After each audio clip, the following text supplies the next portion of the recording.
আসসালামু আলাইকুম। স্বাগতম আপনাকে পৃথিবীর দীর্ঘতম সমুদ্র সৈকত কক্সবাজারে। আজ আমরা দেখাবো কক্সবাজারকে একদম আকাশ থেকে, পাখির চোখে, ড্রোন ক্যামেরায়। তার পাশাপাশি জানিয়ে দেব পর্যটন স্পট হিসেবে কেন প্রথম পছন্দ এই কক্সবাজার। চলুন পাখি হয়ে উড়ে যাই। তার আগে আমার চ্যানেলটি এখনও সাবস্ক্রাইব না করলে সাবস্ক্রাইব করে নিন। এটাই কক্সবাজার সমুদ্র সৈকত, প্রায় 120 কিলোমিটার দীর্ঘ টানা বালুকাময় সৈকত।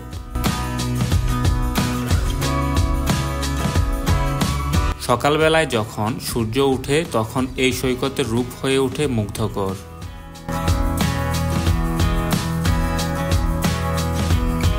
এই বিশাল সমুদ্রের কোনো প্রান্ত থেকে আপনি পুরো সৈকতের শেষ দেখতে পারবেন না।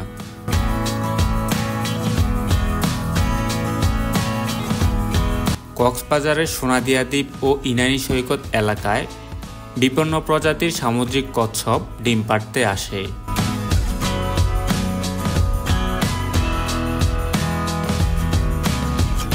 কক্সবাজার বাংলাদেশের মধ্যে সবচেয়ে বেশি চিত্রায়িত জায়গা, ফটোগ্রাফারদের জন্য এক ধরনের প্যারাডাইস।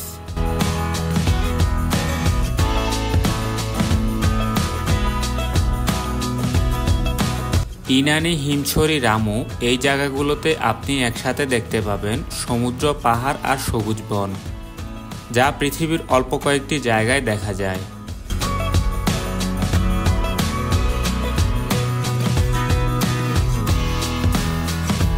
কক্সবাজারের প্রাচীন নাম ছিল পালঙ্কি। পরে ব্রিটিশ ক্যাপ্টেন হিরাম কক্স এর নামে নাম হয় কক্সবাজার।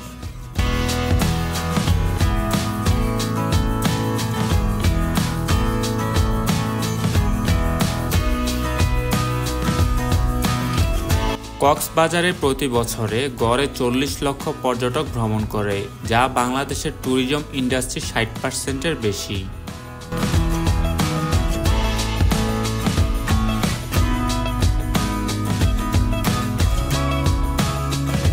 পৃথিবীর অন্যতম সুন্দর সানসেট দেখা যায় এখান থেকে, বিশেষ করে লাবণী পয়েন্ট, সুগন্ধা, হিমছড়ি পাহাড় থেকে।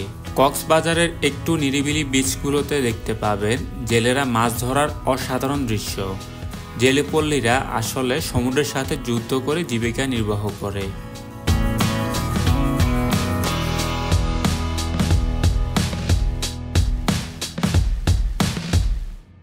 মেরিন ড্রাইভ রোড, এটি হচ্ছে কক্সবাজারের বিখ্যাত মেরিন ড্রাইভ রোড। পাহাড় আর সমুদ্রের মাঝখানে 80 কিলোমিটার দীর্ঘ একটি পথ। বাইক রাইডারদের স্বপ্নের রাস্তা বলা হয় একে।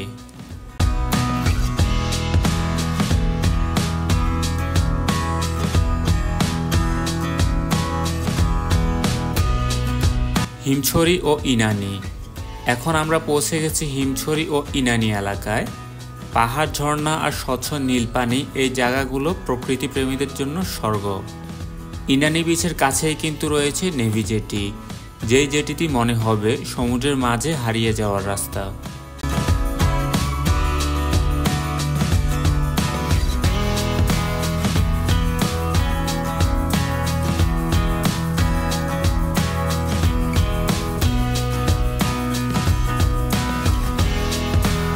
এই ড্রোন ভিউতে আপনি দেখতে পাচ্ছেন একটি বিলাসবহুল রিসোর্ট, যেটি সমুদ্রের পাশে অবস্থিত। এখান থেকে সমুদ্র দেখার অনুভূতি অসাধারণ। এর একটি ফুল ভিডিও আমার আছে, নিচে পেয়ে যাবেন লিঙ্ক। কক্সবাজারের এমন ভিউ এবং এসব তথ্য শুনে কেমন লাগলো জানিয়ে দিতে পারেন কমেন্টে।